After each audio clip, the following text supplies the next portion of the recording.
For today's episode, tayo ay merong 4x4 show. Ito ay parang car show, pero puro off-roaders or mga 4x4 enthusiasts.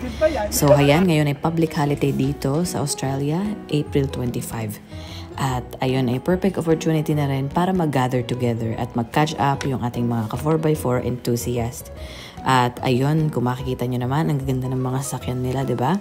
Deserve naman nila ng simpleng event para i-appreciate yung mga sasakyan nila. Dito sa Australia, sobrang bilis talaga ng oras.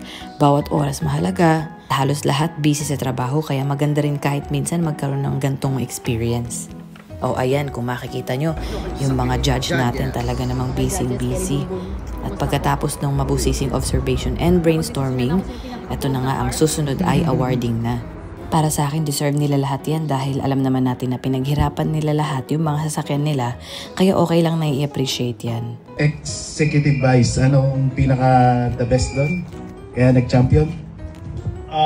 Kasi meron tayo yung tinatawag na wow factor. Unang tingin mo pa lang, brusco siya. Yun, macho. And that's So it's so nice to see na lahat naman ay nag-enjoy at naging masaya. At ito na nga, syempre ang pinakaiintay natin, sino ba talaga ang Grand Champion? Grand Champion, Rubicon, Marvin! And Ate Shay. Hindi ko expect na mananalo pa pala ako dito. Parang habol lang kasi siya. Habol. May pasok talaga ako ngayon. Malilate na nga ako. Thank you. Ayun, salamat din at supportado yun ng business kayo.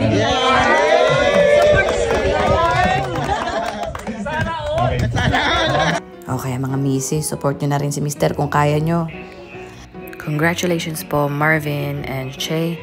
Please subscribe on their YouTube channel and Facebook page. Please follow them, Pinoy AU Adventures. At syempre, hindi matatapos ang event ng to nang walang picture-picture. Kaya, eto na, picture-picture na tayong lahat.